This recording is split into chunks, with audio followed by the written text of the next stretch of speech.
ராகுல் அப்படியே நின்றவன் சிந்தனையுடன் உள்ளே திரும்பினான்.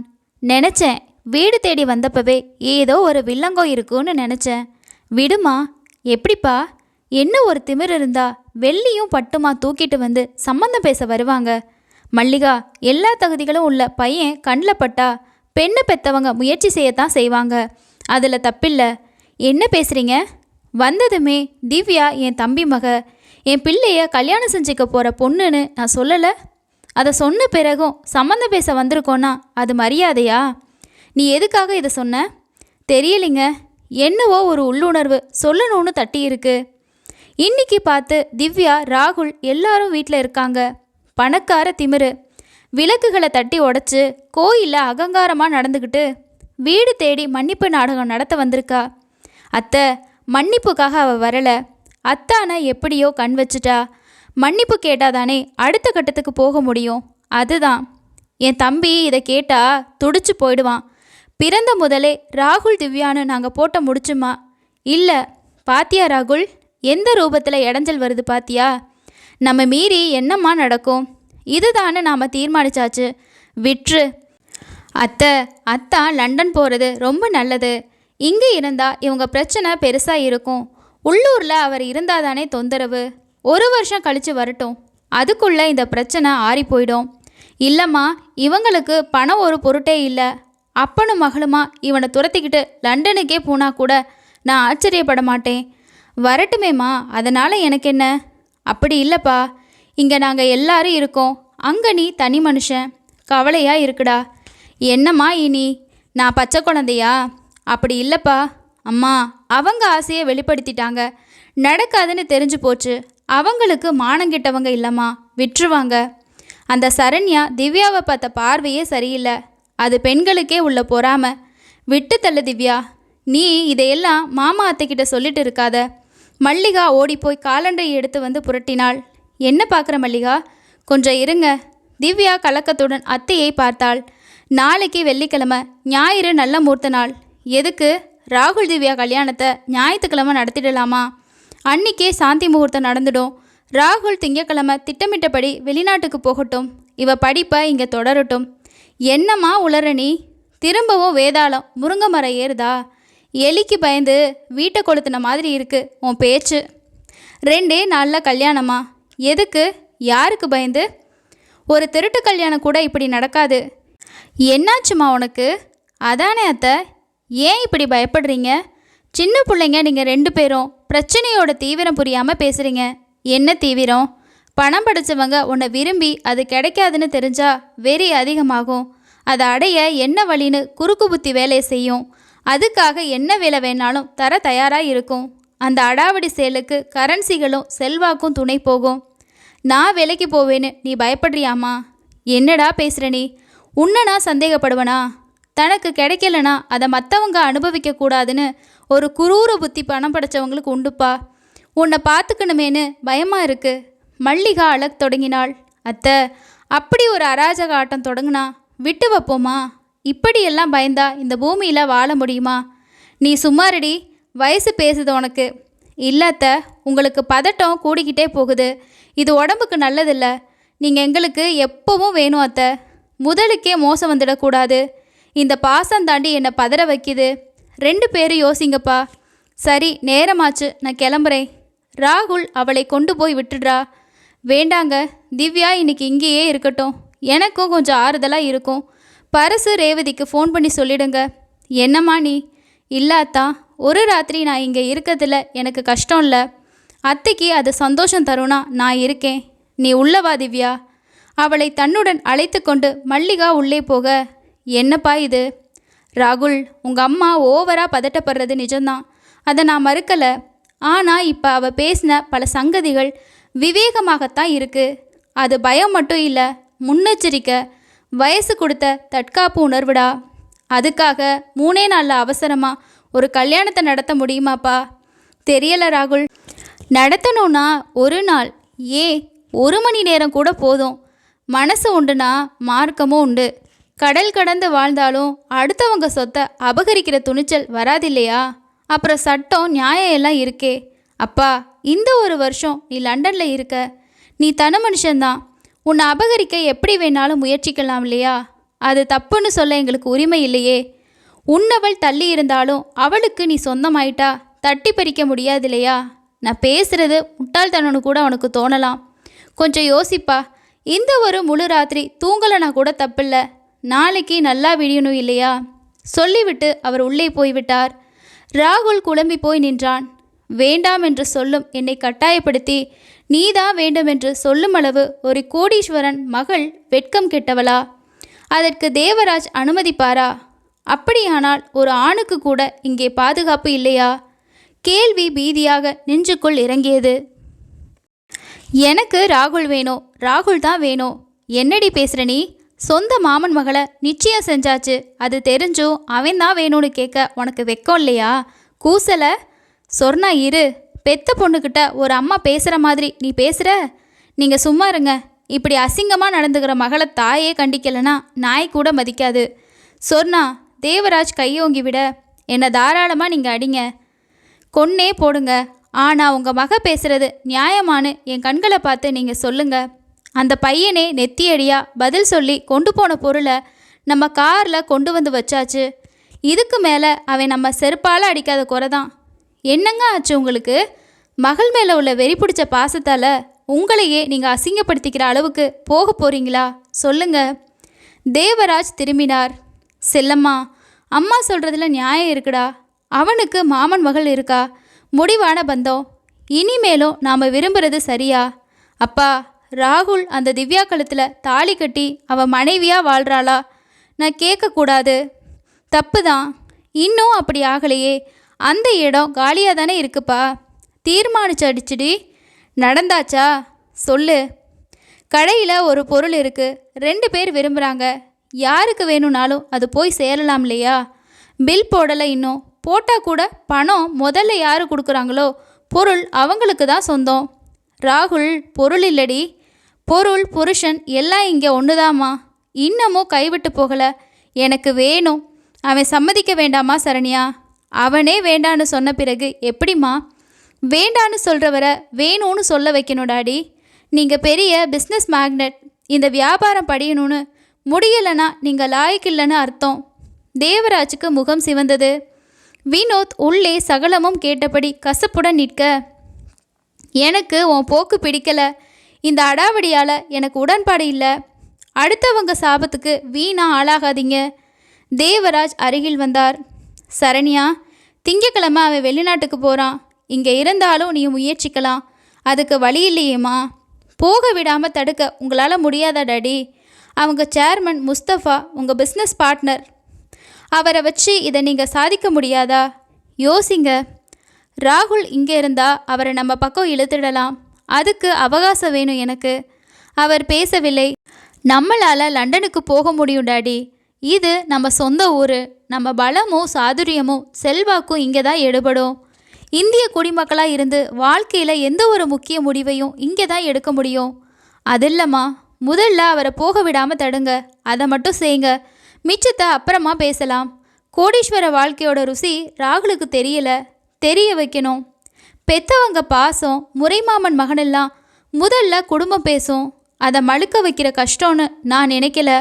இதை பாருமா, உன் சந்தோஷத்துக்காக இந்த அப்பா எதையும் செய்வேன். ஆனால் நமக்குன்னு சமூகத்தில் ஒரு கௌரவம் இருக்குது. அது கேள்விக்குறி ஆயிடக்கூடாது, புரியுதா? அப்பா, உங்கள் மகள் நான். உங்கள் தந்திரங்கள் சாதுரியங்கள் எல்லாம் என் ரத்தத்தில் இருக்குது. அதை எப்போ எப்படி உபயோகப்படுத்தணும்னு எனக்கு தெரியும். இதை மட்டும் எனக்காக செய்யுங்க. சரிம்மா. தேவராஜ் அறையை விட்டு வெளியே வர, நில்லுங்க. என்ன சொன்னா? இந்த வயசும் ஏதோ ஒரு மோகமும் நினச்சதை அடைய நினைக்கிற வெறியும் அவளை யோசிக்க விடாமல் செய்யுது. வேண்டாம், நீங்கள் உள்ளே பூந்து அந்த பையனோட வாழ்க்கையில் விளையாடாதீங்க. இந்த நிலைக்கு நாம் உயர பல பாவங்களை செஞ்சாச்சு. அது எனக்கும் தெரியும். இருக்கிறத கரைக்கவே இடம் தெரியலை. புது பாவ மூட்டைகளை சுமக்கிறது விவேகம் இல்லைங்க, விட்டுருங்க. தேவராஜன் அவரை ஒருமுறை ஆழமாக பார்த்துவிட்டு வேகமாக வெளியேறினாள். வினோத் அருகில் வந்தான். இவ பிறக்கும்போதே அழிவு மகளான்னு எழுதப்பட்டிருந்தா அதை நீயும் நானும் தடுக்க முடியாது, விற்று. ராகுல் தூதரகம் வரை போக வேண்டிய வேலை இருந்தது. அதை முடித்து கொண்டு கம்பெனி ரீதியான இன்னும் சில வேலைகளை பார்த்துவிட்டு அலுவலகம் வர சரியாக பிற்பகல் 3 மணி ஆனது. ராகுல் காரை நிறுத்திவிட்டு இறங்க தேவராஜின் கார் புறப்படுவதை பார்த்தான். தேவராஜ் அவனை பார்க்கவில்லை. ஆனால் ராகுல் பார்த்து விட்டான். இவர் எதுக்கு இங்கே வர்றாரு? இந்த வெளிநாட்டு வர்த்தகத்தில் இவருக்கும் தொடர்பு இருக்கே, அதனால் சேர்மனை பார்க்க வந்திருக்கலாம். இதை இயல்பாக எடுத்துக்கொண்டு தன் அறைக்குள் ராகுல் நுழைந்து விட்டான். கணிப்பொறியை இயக்கி அவசர வேலைகளை ஆரம்பித்தான். இன்டர்காம் ஒலிக்க சேர்மன், இப்பதான் வந்தியா ராகுல்? உடனே வா. சரி சார். சில நொடிகளில் சேர்மனின் அறைக்குள் நுழைந்து வணங்கினான் ராகுல். உட்காரு ராகுல். சார், திங்கக்கிழமை போக போகிற பயணத்துக்கான எல்லா ஏற்பாடுகளும் தயார், பத்திரங்களும் ரெடி. சின்ன வேலைகள் மட்டும் இருக்குது. லேட் ஆனாலும் ராத்திரி இருந்து முடிச்சிடுறேன். அதுக்கு அவசியம் இல்லை ராகுல். என்ன சொல்கிறீங்க? லண்டன் ப்ரோக்ராம் கேன்சல் ராகுல். ஏன்? வெளிநாட்டு கம்பெனி தகவல் கொடுத்துருக்காங்க பாரு. டெலக்ஸ் வந்திருக்கு. எடுத்து காண்பித்தார். அந்த வர்த்தகத்தை தவிர்க்க முடியாத காரணத்தினால் தள்ளி போட வேண்டிய நிலை. திரும்பவும் தொடர்பு கொள்கிறோம். இதற்கான ஏற்பாடுகளுக்கு உங்களுக்கான செலவை நாங்கள் ஏற்றுக்கொள்கிறோம். திடீர்னு என்ன சார் ஆச்சு? அவங்க தானே நம்மளை அவசரப்படுத்தினாங்க. அதுதான் புரியல. தேவராஜனுக்கும் இதே மாதிரி தகவல் வந்திருக்கு. அவர் இப்போ தான் வந்துட்டு போகிறாரு. டென்ஷனில் இருக்காரு. ரத்து பண்ணும்போது அதுக்கான முறையான விளக்கம் தர வேண்டாமா? செய்யலையே. நமக்கு தொழில் எதிரிங்க யாரையாவது கடைசி நேரத்தில் புகுந்து கலைச்சிருப்பாங்களா? இதையே தான் தேவராஜும் சந்தேகப்படுறாரு. நாம் தொங்குற மாதிரி ஆயிடும் ராகுல். அப்புறமா அவன் கை உயர்ந்திடும். வேண்டாம், வேறு பார்த்துக்கலாம். பல கோடிகள் ஆச்சே சார். என்ன செய்ய? பிஸ்னஸ்னால் எல்லாம் தான். ராகுல் ஒரு மாதிரி துவண்டு போனான். இதன் மூலம் கணிசமான பணம், பதவி உயர்வு, கூடுதல் அந்தஸ்து எல்லாம் கிடைத்திருக்கும். கை நழுவி விட்டது. சரி, நீ போய் வேலையை கவனி. ராகுல் தன் இருப்பிடம் வந்தான். ஃபோன் ஒலித்தது. எடுத்தான். நான் மாமா பரசு பேசுகிறேன்ப்பா. சொல்லுங்க மாமா. திவ்யா ராத்திரி எல்லாம் சொன்னா. நாங்கள் ஆடி போயிட்டோம். அவள் எதுக்கு சொன்னா? மனசில் மூடி வச்சுக்க முடியலை அவளால். சாயங்காலம் நாங்கள் 3 பேரும் உங்கள் வீட்டுக்கு வர்றோம். நீயும் முடிஞ்சா சீக்கிரமாக வா, பேசணும். சரி மாமா. வைத்து விட்டான். வேலையே ஓடவில்லை. மறுபடியும் ஃபோன். இந்த முறை திவ்யா. எதுக்கு மாமா கிட்ட சொன்ன? அப்பா அதுக்குள்ளே ஃபோன் பண்ணிட்டாரா? அத்தான் கொஞ்சம் பேசணும். சீக்கிரம் வர முடியுமா? எனக்கும் மூட் சரியில்லை. லீவு போட்டுட்டு வரேன். எல்லாரும் எங்கள் வீட்டுக்கு வந்துடுங்க. லீவ் எழுதி கொடுத்தான். நேராக வீட்டுக்கு வந்து விட்டான். திவ்யா தன் அப்பா அம்மாவுடன் வந்து விட்டாள். என்னடா ராகுல், நீயும் குழம்பி போயிருக்கியா? வெளிநாட்டு பயணம் கேன்சல் என ஆரம்பித்து ராகுல் சகலமும் சொல்ல, இப்போதான் எனக்கு நிம்மதி. கடவுள் நம்ம பக்கம்தான். என்னம்மா உளர்ற? நல்ல ஒரு வாய்ப்பு போச்சேன்னு நான் நொந்து போயிருக்கேன். பரசு குறுக்கிட்டார். இல்லைப்பா, இந்த நிலைமையில் உன்னை அனுப்ப எங்கள் யாருக்கும் விருப்பம் இல்லை. தெய்வம் நமக்கு துணை வந்துருச்சு.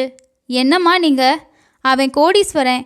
உன்னை வெளிநாட்டில் வச்சு மடக்க எல்லா வேலைகளையும் செய்வான். இல்லைப்பா, நீங்கள் நினைக்கிறது தப்பு. இது திவ்யா. என்ன சொல்கிற? வெளிநாட்டில் அவங்க பலம் குறைவு, உள்ளூரில் செல்வாக்கு அதிகம். அதனால் அத்தானை போக விடாமல் தடுத்ததே அந்த தேவராஜ்னு எனக்கு படுது. ராகுல் விசுக்கென நிமிர்ந்தான். அத்தான் இங்கே இருந்தால் எல்லா விதமான சாதுரியங்களையும் கையாண்டு தன் மாப்பிள்ளையாக்க முடியும். அதுதான் போக விடலை. ஒரு வெளிநாட்டு ப்ராஜெக்டையே தேவராஜனால் நிறுத்த முடியுமா? செல்வாக்குள்ள ஒரு பணக்காரன் நினச்சா எதுவும் முடியும் அத்தை. திவ்யா சொல்கிறது ரொம்ப சரி. தேவராஜன் வந்து எங்கள் சேர்மனை பார்த்துட்டு போயிருக்காரு. எங்கள் சேர்மன் சொன்ன காரணம் வேற, உள்காரணம் வேற. அப்படின்னா உங்கள் சேர்மன் உன்னை ஏமாத்துறாரா? சிவனேசன் கோபத்துடன் கேட்க, மாமா 2 முதலாளிங்க கைகோத்துக்கிட்டா காரணங்களை தேடணுமா? அத்தான், இல்லைனா வேறொரு அதிகாரி. இங்கே யார் எப்போ துரோகியாக மாறுவாங்கன்னு யாருக்கு தெரியும்? ராகுல் ஆடி போயிருந்தான். திவ்யா, நீ இப்போ மாணவிதான், ஆனால் புத்திசாலி. கரெக்டாக பிடிச்சிட்ட. இதுதான் நடந்திருக்கு. அத்தான், அந்த ப்ராஜெக்டு ரத்தாகலை. வேறு யாரையாவது அனுப்புவாங்க. உங்களுக்கு அங்கே யாரையாவது தெரியுமா? ராகுல் யோசித்தான். ப்ராஜெக்ட் கோஆர்டினேட்டர் பெஞ்சமினை தெரியுமே. இப்போவே சாட் பண்ணி பார்த்துடுறேன். கணிப்பொறி முன்பு ராகுல் திவ்யா இருவரும் உட்கார மளமளவென இணைப்புகளை தர பெஞ்சமின் வெப் கேமரா வழியாக தென்பட்டான். ராகுல் கேள்விகளை போட, உங்களுக்கு உடம்பு முடியலையா? நீங்கள் வராமல் வேறு யாரோ வர்றாங்களே, ஒரு தாமஸ்னு. ராகுலுக்கு தூக்கி வாரி போட்டது. விசுக்கென எழுந்தான். திவ்யா, நீ சொன்னது சரி. ப்ராஜெக்ட் இருக்குது. எனக்கு பதிலாக தாமஸ் போகிறாரு. இதை நான் விட போகிறதில்ல. சேர்மனை இப்போவே பார்க்குறேன். ஆவேசமாக எழுந்தான். இருங்க அத்தா, நீங்கள் சேர்மனை என்ன கேட்க போறீங்க? ஏன் இந்த மாற்றம்னு கேட்பேன். காரணத்தை எனக்கு சொல்லியே ஆகணும். அவர் சொல்ல மறுத்துட்டா என் மாதிரி ஒரு உழைப்பாளி அவருக்கு அமையாது. நான் வேலையை ராஜினாமா செய்வேன். தேவராஜுக்கு இதுதானே வேணும். உங்களை அங்கேருந்து உடச்சி வெளியே கொண்டு வர தேவராஜ் எடுத்த முதல் முயற்சிக்கு நீங்களே வெற்றியை வாங்கி தரணுமா? திவ்யா, அத்தா, தேவராஜ் உங்களை முழுமையாக விலைக்கு வாங்க இதுதானே சரியான நடவடிக்கை. குடும்பம் மொத்தமும் அதிர்ந்து போனது. மல்லிகா திவ்யாவின் கைகளை இறுக பிடித்து கொண்டாள். ஏ ராஜாத்தி, உன்னால் எப்படி எல்லாத்தையும் யூகிக்க முடியுது? இவர் தான் வேணும்னு ஒருத்தி புத்திசாலித்தனமாக காய்களை நகர்த்துறா. அந்த புத்திசாலித்தனத்தில் பாதியாவது எனக்கு இருக்காதா? கடவுளே, இப்படியெல்லாம் நடக்குமா? என் பிள்ளைக்கு ஆபத்து வருமா? அத்தை, அத்தா சரின்னு சம்மதிச்சிட்டா பல்லக்கில் வச்சு தூக்கிட்டு போவார் தேவராஜன். சீ, வாய கழுவு. திவ்யா, நான் இப்போ என்ன செய்யணும்? வேலையை நீங்கள் ராஜினாமா பண்ண வேண்டாம், இயல்பாக இருங்க. இவங்க காத்துப்படாத நல்ல இடமா உங்கள் தகுதியை மதிக்கிற வேறொரு கம்பெனியை தேடி பிடிப்போம், சரியா? பரிசு உள்ளே புகுந்தார். இவன் வெளிநாடு போனால் ஆபத்துன்னு பயந்தோம். இப்போ உள்நாட்டில் இருக்கிறது அதை விட ஆபத்தாக இருக்கே. அப்படியெல்லாம் பயப்பட வேண்டாம்ப்பா, ரேவதி குறுக்கிட்டாள். ஜோசியர் சொன்னது சரிதான். 3 மாதம் கழித்து கேது வந்துட்டா நல்லதில்லைன்னு சொன்னார். இனி என்ன, ராகுல் இங்கே தானே இருக்க போகிறான், கவலையே இல்லை. இதை பாரு திவ்யா, உன் படிப்புக்கும் கல்யாணத்துக்கும் சம்மந்தம் இல்லை. கழுத்தில் தாலி ஏறிட்டா படிக்கக்கூடாதுன்னு எந்த சட்டமும் இல்லை. கூடிய சீக்கிரம் அவங்க 2 பேர் கல்யாணமும் நடந்தாகணும். அதுதான் ராகுலுக்கு பாதுகாப்பு. நடக்க விடுவாளா சரண்யா? திவ்யா கேட்டதும் குடும்பமே கதிகலங்கி போனது. அந்த ஒரு கேள்வி உச்சி முதல் உள்ளங்கால் வரை ஒரு உலுக்கு உலுக்கிவிட்டது. திவ்யா, ஏமா இப்படி கேட்ட? நடக்கிற நடப்புகள் கேட்க வைக்கதாத்த. கடவுளே, என்ன நடக்க போகுது? ராகுல் அம்மாவிடம் வந்தான். நீ கவலையே படாத. பணமும் செல்வாக்கும் என்னை நெருங்க முடியாது. அந்த தேவராஜன் எதை கொடுத்தும் என்னை மட்டும் விலைக்கு வாங்கவே முடியாது. சரிப்பா, அடக்குமுறையில் அடாவடியில் இறங்குனா? அப்பா, பலவந்தப்படுத்தி சரண்யா கழுத்தில் என்னை தாலி கட்ட வச்சா சரண்யா நிம்மதியாக வாழ்வாளா? அப்படி ஒரு கல்யாணத்தில் யாருக்கு லாபம் சொல்லுங்க? உண்மைதான் அம்மா, ஒரு நல்ல முகூர்த்தமாக உடனே பாரு. எதுக்கு? எங்கள் 2 பேர் கல்யாணமும் நடக்கத்தான். அத்தனை பேர் முகமும் குபீரென மலர்ந்தது. திவ்யா, நீ என்ன சொல்கிற? ராகுல் கேட்க, நீங்கள் சொன்னால் சரியத்தான். நான் கல்யாணம் முடித்து இங்கேருந்தே காலேஜுக்கு போகிறேன். நான் தயார். மல்லிகா அழுது விட்டாள். கடவுளே, பிள்ளைங்க பச்சை கொடி காட்டியாச்சு என்றபடி பஞ்சாங்கத்தை மல்லிகா புரட்டினாள். இன்னும் 2 வாரத்தில் நல்ல முகூர்த்தம் இருக்குது, அதை முடிவு பண்ணலாமா? அதுக்கு முன்னால் இல்லையாக்கா? இல்லைப்பா. சரி, மண்டபம் கிடைக்குமா? வேண்டாம், கோயிலில் வச்சு நடத்திடலாம். ஹோட்டலில் வரவேற்பு கொடுத்துடலாம். ஊரை கூட்ட வேண்டாம். வெளியில் நமக்கு பிரச்சனை இருக்குது, எளிமையாக நடத்திடலாம். இதை பாருமா, அப்படியெல்லாம் பயப்பட வேண்டாம். இது திருட்டு கல்யாணம் இல்லை.